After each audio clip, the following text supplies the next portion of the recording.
Hi guys, and welcome to my diary. Let's see what I've been up to this month.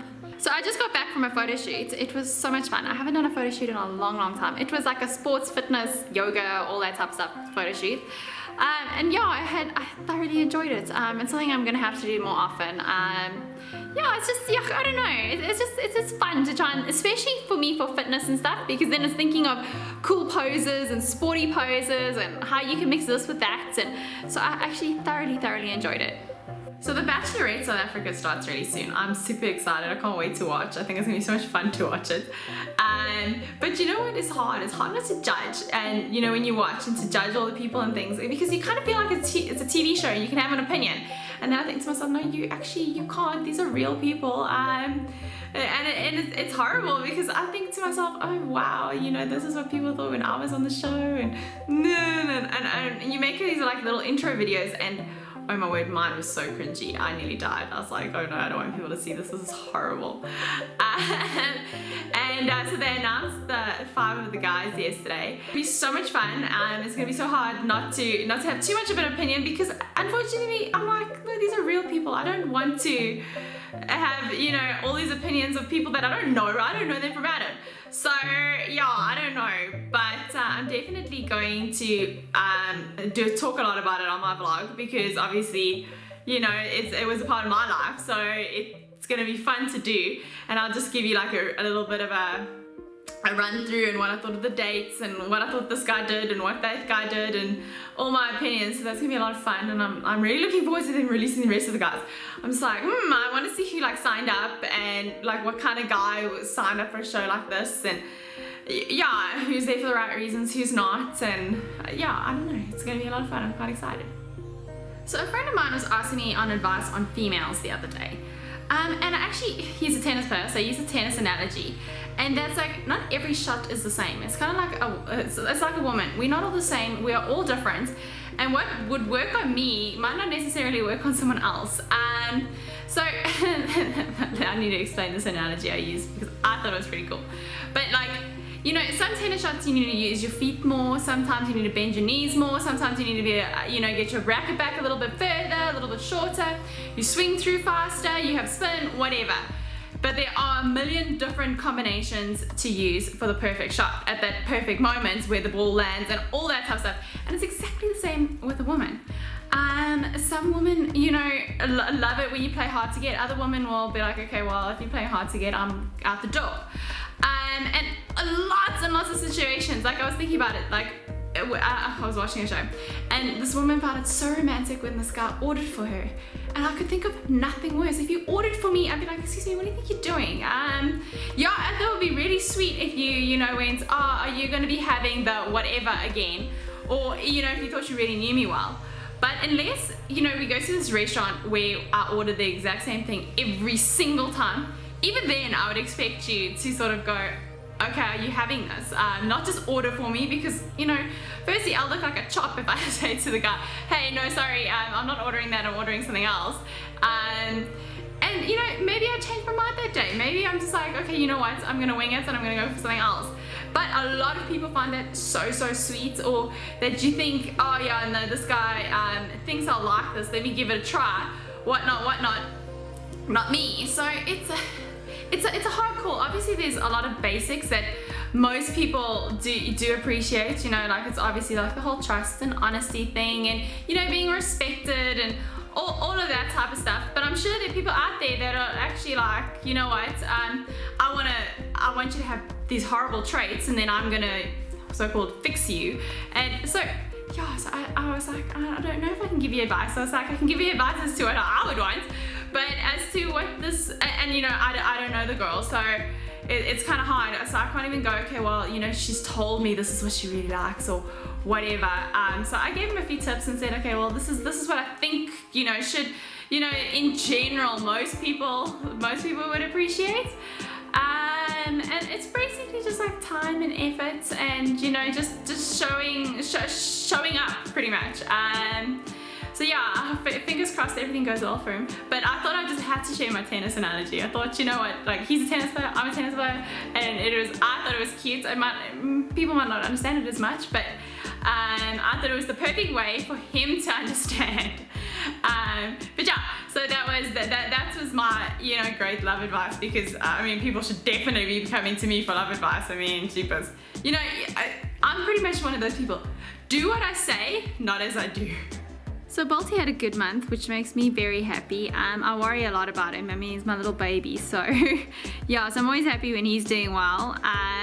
But yeah, I really look after him.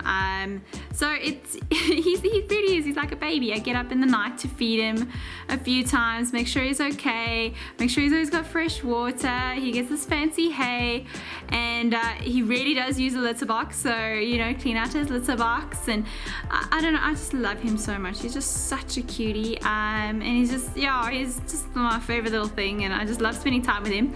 I do yoga, and he comes and he sniffs around while I'm doing, well, not yoga. Yoga's a bit of a stretch. It's more stretching, but he comes and he sniffs around, and he's like, "Oh, Mom, what are you doing?" And he comes and he sits with me, and it's so cute. So yeah, I've really been enjoying my time with him this month. Oh, but Tegan, it's so nice running in the rain, says everyone to me. Yeah, sure. You want to brush this out? Yeah, this is not sweat. This is all rain. I've run so much in the rain this week. There's been a cyclone in Mozambique, and I think we're getting a bit of the rain from that. But it's so unpredictable. Like, it'll be sunny, and I'll be like, okay, cool. I can go for a run. I have at least an hour. I mean, jeepers, it's not all of a sudden gonna get dark and rain. And then out of nowhere, it just pours the rain, and I'm just like, oh my goodness. And yeah, so thank goodness I don't sweat a lot. Can you imagine my hair always look like this? I mean, like, what the hell is this? How am I gonna brush that? So yeah, I'm not really impressed, and now you know why I don't like to run in the rain. Why would I want to be wet as well? Now my shoes are sopping wet.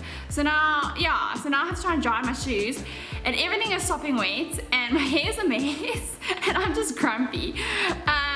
Yeah, and then the cars drive past you and they splash you. Thankfully, most of the people are actually quite considerate. Only one guy kind of splashed me a little bit on my leg today, so that was okay. But yeah. So yeah, this running in the rain thing is not for me, but I'm kind of looking at it going, you know what, maybe it's going to be tough for Survivor. Because whenever I watch Survivor, you know, they never have like a proper shelter. My dad is always like, why don't they build a flipping proper shelter? And I think to myself, well, if I was on there, I'd probably be just sitting with like a leaf going like, oh, don't rain on me. Yeah, building is not my thing. Yeah, but so they're always sitting in the rain and freezing and, you know, being miserable, and I thought, well, maybe this is making me tough for that. I don't know, silver lining, but anyways. So I have to have a good laugh with Instagram. It's become like the new dating site. Instead of going on to like a dating website or a dating app, you use Instagram, and people like DM you a direct message, just for anyone who doesn't know. And that's kind of how you sort of reach out to people. It's not my thing, don't DM me. Firstly, half of them I don't read. If it doesn't come sort of like directly to my inbox type thing, I miss half of them. And I don't know, I know a lot of people do it and a lot of people love it, but I'm weird. We have established this. I'm a little bit on the different side. But sometimes I do have to have a laugh though. Oh my goodness. So the one I got called Tannie. It's gonna be like Tannie. Now Tannie is like auntie in Afrikaans. And I was like, well, that's a good start. You're calling me auntie and you want me to go on a date with you. I was like, yeah, probably not. But I had a good laugh. It like made my day. And then I post a lot, and I know, yeah, I mean, if you follow me at all, I have like tons and tons of love quotes. Some of them sad, some of them beautiful.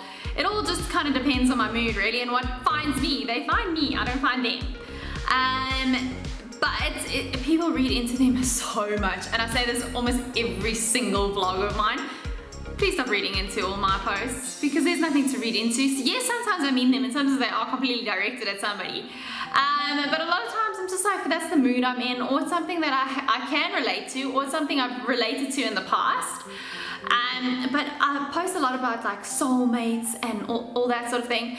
And And then I get some posts like, oh yeah, no, I'm for sure your soulmate, or something that I didn't really know much about is a twin flame. And I had this guy going, oh no, I'm for sure your twin flame. And I was like, has he actually go look it up? I was like, what on earth is a twin flame? And he was like, no, we're in our separation phase right now, and that's why I'm ignoring him. And I was like, well, dude, actually, I don't even know who you are. That's probably why I'm ignoring you. So yeah, so it's, I have a lot of beautiful posts. But again, not necessarily, not always. Sometimes I do. I'm like, yeah, that's for you. You know it's for you. But generally, if it is directed at you, you'll know it. But yeah, I don't know. My brother makes me laugh because he's like, Yati, you've got like a dark heart. He's like, you don't even have a heart. And here I am, like the biggest romantic. It's kind of, I suppose it's my yin and my yang. Yeah, so I just thought I would maybe clear that up a little bit. Having a buff has just kind of become part of running attire. No matter when I go, it can be boiling hot and whatnot, but this is always part of my new running look. Anyways, that's completely besides the point. I was just looking at it, I was just like, it always looks odd, I've always got something around my neck. But anyways, my daddy, oh my goodness, has he been so cute. Okay, so first, it's been raining a lot, and I've been getting stuck in the rain quite often because, you know, I do go for a long time, so the weather can change and whatnot. But I went for a run and it starts looking dark, and I'm like, it'll be fine. So I'm running, and it's obviously the weekend, and it starts getting like super dark, like, oh my goodness, I'm gonna die type dark. And it was weird because I actually went a route I never go, and I actually said to my dad, I was like, I'm gonna try this new route. And I mean, he normally knows roundabouts where I'm running, you know, like I run very close to home, and you know, but I was trying this new route, and I actually told him where I was going. And it gets dark, and I'm like, no, I better turn around. But there's no ways I'm gonna make it home in time before this storm hits. And I just see people driving past me, and I could see it in their faces. They were like, oh my word, girl, you are in for a shock. And I mean, I ran in the pouring rain, but this thing was actually ended up being like a flash flood type rain. And there was sheet lightning, and I'm just like, oh my goodness, what am I gonna do? And I'm running, and it is just about to pour. It's like any minute. And I see my dad driving down the road, but I have my sunglasses on because, I mean, it's flipping dark, but I have my sunglasses on because I had them on when I left. And so I take them off, I'm like, oh, please let this be my dad, because I'm just hoping that someone I know is actually gonna drive past me, because it happens all the time. It's not like I'm wanting someone to drive past me and, you know, what are the chances of that? It's actually very likely. And it's my dad, and I'm just like, oh my goodness, I just jump in the road, I'm like, Daddy, save me. And so my poor dad came out, he saw the storm coming, and he's like, no, I can't leave my daughter, I'm gonna go find her. And so he was searching like everywhere for me, and he found me. I was so impressed. I was like, oh, thank you, Daddy, thank you so much for coming to save me. And literally, like, within the next 2 minutes, it started bucketing down. And so he really did save me, so I was very happy. I mean, honestly, the roads were like flooding. So it would have been a very interesting run home. So thank you so much, Daddy. Then my daddy goes and gets a haircut, which is cool and all. And I get home, or he gets home and I get home, and I've got this little present on the couch. My dad just thought out of nowhere just to buy me something small. And so he bought me like these little earrings and necklace, and I was like, oh my word, Dad, thank you so much. I was like, what is this for? And he's like, no, just cause. And yes, so guys, take a note out of my dad's book. That is how you do it. It doesn't have to be massive, it doesn't have to be big, it can be big. But it was just the thoughts, and I was just like, oh my word, Dad, you're so special. And it just made me feel so special. And I was just like, oh, that, you know, I don't know, you just think of me. And I was just like, oh, so it really melts my heart. So I had a really good weekend. Thanks so much for joining me, and I'll see you next month.